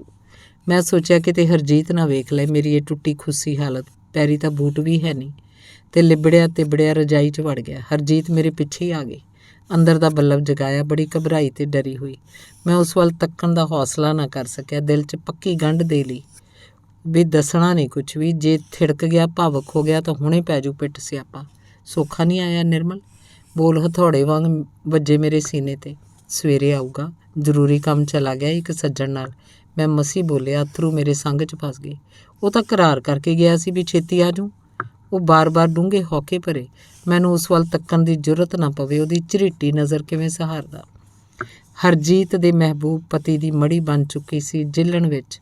ਆਪਣੀਆਂ ਜਵਾਨ ਯਾਦਾਂ ਦੀ ਚਿਖਾ ਹੁਣ ਉਹ ਕਿੱਥੇ ਬਾਲੂ, ਸੋਚ ਕੇ ਮੈਂ ਨਿੱਘਰਦਾ ਜਾਵਾਂ। ਜਦੋਂ ਕੋਈ ਜਵਾਬ ਨਾ ਦਿੱਤਾ, ਸੌਣ ਦਾ ਕੀਤਾ ਬਹਾਨਾ। ਉਸ ਰਜਾਈ ਦਾ ਪੱਲਾ ਚੁੱਕ ਕੇ ਵੇਖੀ ਮੇਰੀ ਹਾਲਤ। ਇੱਕ ਤਰ੍ਹਾਂ ਚੀਕ ਹੀ ਪਈ, ਇਹ ਤੇਰੀ ਹਾਲਤ ਕੀ ਬਣੀ ਪਈ ਆ? ਸਾਰੀ ਰਾਤ ਗੋਲੀ ਚੱਲਦੀ ਰਹੀ ਆ ਬਾਰਡਰ ਵੱਲ। ਘੜੀ ਮੁੜੀ ਉੱਠ ਕੇ ਵੇਖਦੀ ਰਹੀਆਂ ਚੜ੍ਹ ਕੇ ਕੋਠੇ 'ਤੇ। ਵੀਰੇ ਸੱਚ ਦੱਸ, ਕੁਛ ਮਾੜਾ ਤਾਂ ਨਹੀਂ ਹੋ ਗਿਆ? ਮੇਰਾ ਦਿਲ ਨਹੀਂ ਖਲੋਂਦਾ। ਉਹ ਲਿਲਕੜੀਆਂ ਲਵੇ। ਇਹ ਸੀਨ ਮੈਨੂੰ ਜ਼ਿੰਦਗੀ 'ਚ ਕਦੇ ਨਹੀਂ ਭੁੱਲਿਆ। ਮੈਂ ਹਰਜੀਤ ਵੱਲ ਅਜੇ ਵੀ ਦੇਖਣ ਦਾ ਕਰ ਨਾ ਸਕਿਆ ਜੇਰਾ ਹੌਸਲਾ। ਮੈਨੂੰ ਵੇਖ ਕੇ ਚੁੱਪ ਤੇ ਉਦਾਸ ਹੋ ਫੇਰ ਗੰਭੀਰਤਾ ਨਾਲ ਬੋਲੀ, ਨਿੰਮੇ ਤੇਰਾ ਰੰਗ ਢੰਗ ਦੱਸਦਾ ਕੋਈ ਗੱਲ ਜ਼ਰੂਰ ਹੋਈ ਹੈ। ਮੇਰਾ ਦਿਲ ਆਖਦਾ ਪਲੀਜ਼ ਮੇਰਾ ਵੀਰ ਬਣ ਕੇ ਦੱਸ ਦੇਖਾ ਮੈਨੂੰ। ਉਹ ਮੇਰੇ ਵਾਸਤੇ ਪਾਵੇ, ਡਰ ਤੇ ਠੰਡ ਨਾਲ ਕੰਬੀ ਜਾਵੇ। ਹੁਣ ਤੱਕ ਮੈਂ ਝੂਠੀ ਕਹਾਣੀ ਘੜ ਚੁੱਕਿਆ ਸੀ। ਉਹ ਗੋਲੀ ਇੱਕ ਹੋਰ ਪਾਰਟੀ 'ਤੇ ਚੱਲੀ ਸੀ। ਅਸੀਂ ਤਾਂ ਕਾਫੀ ਪਿੱਛੇ ਸੀ, ਪਰ ਭਾਜੜ ਸਾਰਿਆਂ 'ਚ ਹੀ ਮਚ ਗਈ। ਅਸੀਂ ਨਿਖੜ ਗਏ। ਫੇਰ ਮਿਲ ਪਿਆ ਸਾਨੂੰ ਪੱਬਾ ਰਾਲੀ ਵਾਲਾ ਰੂਪਾ। ਸੌਖਾ ਚਲਾ ਗਿਆ ਉਸ ਨਾਲ। ਤੈਨੂੰ ਦੇਣ ਲਈ ਆਹ ਮੈਨੂੰ ਦੇ ਗਿਆ। ਮੈਂ ਚਾਂਦੀ ਸਮੇਤ ਬੈਗ ਉਹਦੇ ਹਵਾਲੇ ਕੀਤਾ। ਉਹਨੂੰ ਥੋੜ੍ਹਾ ਯਕੀਨ ਹੋ ਗਿਆ। ਹਰਜੀਤ ਹੁਣ ਥੋੜ੍ਹੇ ਕਰਾਰ 'ਚ ਹੋ ਗਈ। ਮੇਰੇ ਲਈ ਚਾਹ ਬਣਾ ਲਿਆਈ। ਪੀ ਕੇ ਮੈਂ ਟਾਈਮ ਵੇਖਿਆ। ਟ੍ਰੇਨ ਆਉਣ 'ਚ 20 ਮਿੰਟ ਬਾਕੀ ਰਹਿੰਦੇ। ਉਹਨੂੰ ਦੱਸਿਆ ਮੈਂ ਸਿੱਧਾ ਯੂਨੀਵਰਸਿਟੀ ਜਾਣਾ ਹੈ, ਪਹਿਲੀ ਗੱਡੀ। ਉਸ ਰੋਟੀ ਖਾ ਕੇ ਜਾਣ ਵੱਲੋਂ ਆਖਿਆ, ਪਰ ਮੈਂ ਨਹੀਂ ਮੰਨਿਆ। ਉਹਨੇ ਪਾਉਣ ਲਈ ਮੈਨੂੰ ਸੌਖੇ ਦੀ ਪੈਂਟ ਕਮੀਜ਼ ਦਿੱਤੀ, ਗੁਰਗਾਬੀ ਵੀ ਪੇਟੀ 'ਚੋਂ ਕੱਢ ਕੇ ਨਵੀਂ ਗਰਮ ਕੋਟੀ ਦਿੱਤੀ, ਜੋ ਹਰਜੀਤ ਨੇ ਕਦੀ ਬੜੀ ਸੱਧਰਾਂ ਤੇ ਰੀਝਾਂ ਨਾਲ ਸੌਖੇ ਲਈ ਹੱਥੀਂ ਉਣੀ ਹੋ। ਉਹ ਕੱਪੜੇ ਮੈਂ ਪਾ ਗਿਆ ਸੀ, ਜੋ ਹੁਣ ਸੌਖੇ ਨੇ ਕਦੀ ਨਹੀਂ ਪਾਉਣੇ ਸੀ। ਕੁਦਰਤ ਦੇ ਰੰਗਾਂ ਨੂੰ ਕੋਈ ਨਹੀਂ ਜਾਣ ਸਕਦਾ। ਮੈਂ ਘਰ ਵੱਲ ਮਾਰ ਕੇ ਉਦਾਸ ਜਿਹੀ ਝਾਤੀ ਤੁਰ ਪਿਆ ਸਟੇਸ਼ਨ ਵੱਲ। ਅੰਦਰੇ ਅੰਦਰ ਰੋਂਦਾ ਕੁਰਲਾਉਂਦਾ ਹਰਜੀਤ ਦਾ ਗਮ 'ਚ ਡੁੱਬਾ ਹੁਸੀਨ ਚਿਹਰਾ ਤੱਕਣ ਦਾ ਮੇਰੇ 'ਚ ਹੌਸਲਾ ਹੀ ਨਾ ਪਿਆ। ਕਿੱਡੀ ਨਹਿਸ਼ ਰਾਤ ਨਿਕਲੀ। ਕੜੀਆਂ ਵਰਗੇ 3 ਗੱਭਰੂ ਖਾ ਗਈ। ਮੇਰਾ ਪਹਿਲਾ ਚੱਕਰ ਹੀ ਇਸ ਪਾਸੇ ਦਾ ਹੋ ਗਿਆ ਲਹੂ ਲੁਹਾਨ। ਅਗਲੇ ਦਿਨ BSF ਵਾਲਿਆਂ ਕੀਤੀ ਛਾਣਬੀਣ ਉਸ ਏਰੀਏ ਦੀ। ਵਿਸਕੀ ਮਿਲ ਗਈ, ਸ਼ੇਰੇ ਦੀ ਲਾਸ਼ ਵੀ। ਪੈਰਾਂ ਦੇ ਖੁਰੇ ਤੋਂ ਲਾਇਆ ਅੰਦਾਜ਼ਾ ਬਲੈਕਰ ਪੈ ਗਏ ਹੋਏ ਜਿਲਣ 'ਚ। ਉਹਨਾਂ ਕੁੰਡੇ ਫੇਰੇ, ਬੜੀ ਮਿਹਨਤ ਤੇ ਜਦੋਜਹਿਦ ਕਰਕੇ ਲਾਸ਼ਾਂ ਦੋਵੇਂ ਕੱਢ ਲਈਆਂ। ਫਿਰ ਪਹੁੰਚਾਤੀਆਂ ਥਾਣੇ ਰਮਦਾਸ। ਥਾਣੇ ਵਾਲਿਆਂ ਰੱਖਤੀਆਂ ਸੜਕ 'ਤੇ ਸ਼ਨਾਖਤ ਲਈ। ਅਖੀਰ ਹੋ ਗਈ ਪਛਾਣ ਸੌਖੇ ਤੇ ਬਾਲੀ ਦੀ। ਦੋਵਾਂ ਦੇ ਪਿੰਡੀ ਭੇਜਦੇ ਸੁਨੇਹੇ। ਘਰ ਵਾਲੇ ਰੋਂਦੇ ਕੁਰਲਾਉਂਦੇ ਆ ਗਏ, ਲੈ ਗਏ ਲਾਸ਼ਾਂ ਆਪੋ ਆਪਣੇ ਪਿੰਡਾਂ ਨੂੰ। ਮੈਂ ਜਾ ਡਿੱਗਾ ਯੂਨੀਵਰਸਿਟੀ ਆਪਣੇ ਕਮਰੇ 'ਚ, ਬਥੇਰਾ ਧਿਆਨ ਪਾਉਂਦਾ ਹੋਰ ਪਾਸੇ, ਪਰ ਰਾਤ ਨੂੰ ਹੁੰਦਾ ਬੜੇ ਪਰੇਸ਼ਾਨ ਦਿਲ ਤੇ ਦਿਮਾਗ ਦੀ ਮਗਦੀ ਭੱਠੀ 'ਚੋਂ। 3 ਆਕਾਰ ਸਾਹਮਣੇ ਆ ਖਲਾਉਂਦੇ। 2 ਚਿੱਕੜ ਗਾਰੇ ਨਾਲ ਲੱਥਪੱਥ ਹੋਏ, ਇੱਕ ਲਹੂ ਲੁਹਾਨ ਬਿਨਾਂ ਸਾਹਾਂ ਤੋਂ 3 ਲਾਸ਼ਾਂ। ਉਹ ਮੇਰੇ ਵੱਲ ਲਪਕਦੇ, ਮੇਰੀ ਚੀਕ ਨਿਕਲ ਜਾਂਦੀ। ਬਦਾਵਾਸ ਹੋਇਆ ਜਾਗ ਪੈਂਦਾ, ਸਾਰਾ ਸਰੀਰ ਹੋ ਜਾਂਦਾ ਮੁੜਕੇ ਨਾਲ ਤਰ। ਕੀ ਇਹ ਸੁਪਨਾ ਹੁੰਦਾ? ਨਹੀਂ, ਇਹ ਹਕੀਕਤ ਸੀ। ਫਿਰ ਸਾਰੀ ਰਾਤ ਲੱਗਦੀ ਨਾ ਮੇਰੀ ਅੱਖ। ਵੱਡਾ ਦੁੱਖ ਹੁੰਦਾ ਸੱਜ ਵਿਆਹੀ ਹਰਜੀਤ ਦਾ। ਵੱਡੀ ਚੀਸ ਉੱਠਦੀ ਕਾਲਜੇ 'ਚ, ਉੱਠਦੀ ਜਵਾਨੀ ਤੇ ਭਾਂਬੜਾਂ ਤੇ ਪੈ ਗਿਆ ਹੋਵੇ ਪੈਟਰੋਲ ਜਿਵੇਂ। ਸੱਜਰੇ ਸੁਹਾਗ ਦੇ ਚੂੜੇ ਦੇ ਰਾਂਗਲੇ ਟੋਟੇ ਗੋਲੀਆਂ ਵਾਂਗ ਵੱਜਦੇ ਮਹਿਸੂਸ ਹੁੰਦੇ। ਛਲਨੀ ਛਲਨੀ ਹੋ ਉੱਠਦੀ ਰੂਹ। ਘੁੱਟ ਕੇ ਮੀਟ ਲੈਂਦਾ ਅੱਖਾਂ। ਖੌਫਨਾਕ ਦ੍ਰਿਸ਼ ਹੋਰ ਵੀ ਉਗੜ ਪੈਂਦਾ। ਪਾਗਲਾਂ ਵਾਂਗ ਭੱਜਦਾ ਠੇਕੇ ਨੂੰ ਨਸ਼ਾ ਕਰ ਦਿੰਦਾ, ਸਗੋਂ ਹੋਰ ਜਜ਼ਬਾਤੀ ਦਿੰਦਾ ਦੁੱਖ। ਲੱਗ ਜਾਂਦੀ ਅੱਗ ਸਰੀਰ ਨੂੰ, ਡਿੱਗ ਡਿੱਗ ਪੈਂਦਾ ਜਿਲਣ ਵਿੱਚ। ਮੇਰਾ ਕਮਰਾ ਬਣ ਗਿਆ ਮਾਨਸਿਕ ਘੋਲ ਦਾ ਅਖਾੜਾ। ਇਸ ਘਟਨਾ ਨੇ ਝੰਜੋੜ ਸੁੱਟਿਆ ਮੈਨੂੰ ਰੂਹ ਤੱਕ। ਕਮਰਾ ਲੱਗਦਾ ਹੜ੍ਹ ਦੇ ਰਾਵੀ 'ਚ ਰੁੜਦਾ ਜਾਂਦਾ। ਪੜ੍ਹਨ ਨਿਕਲਦਾ ਤਾਂ ਹਰ ਕਦਮ ਅਣਦਿਸਦੀ ਜਿਲਣ 'ਚ ਖੁੱਭਦਾ ਜਾਂਦਾ ਲੱਗਦਾ। ਅਸਮਾਨ ਗਹਿਰਾ ਪੀਲਾ ਬੱਗਾ, ਝੁੰਡਾਂ 'ਚ ਬੈਠੇ ਮੁੰਡੇ ਕੁੜੀਆਂ ਜਿਵੇਂ ਆਏ ਹੋਣ ਮੁਕਾਣੇ, ਸਹਿਮੇ ਤੇ ਡਰੇ ਡਰੇ। ਚੁਫੇਰੇ ਦਿਸਦੇ ਅੱਗ ਦੇ ਲਾਂਬੂ। ਉਦਾਸੀ, ਮਾਯੂਸੀ ਤੇ ਵਾਵਰੋਲਿਆਂ 'ਚ ਘਿਰਿਆ ਖਲਾਅ 'ਚ ਝਾਕਣ ਲੱਗਦਾ ਪਾਗਲਾਂ ਵਾਂਗ। ਇੱਕ ਮੁੱਦਤ ਤੋਂ ਤਰਸ ਰਹੇ ਨੇ ਖੰਭ ਸਾਡੇ ਪਰਵਾਜ਼ਾਂ ਨੂੰ, ਭੋਲੇ ਪੰਚ ਇੱਕ ਪਿੰਜਰੇ ਨੂੰ ਦਿੱਤਾ ਘਰ ਦਾ ਨਾਮ ਅਸੀਂ। ਸੁਖਵਿੰਦਰ ਅੰਮ੍ਰਿਤ। ਧੰਨਵਾਦ।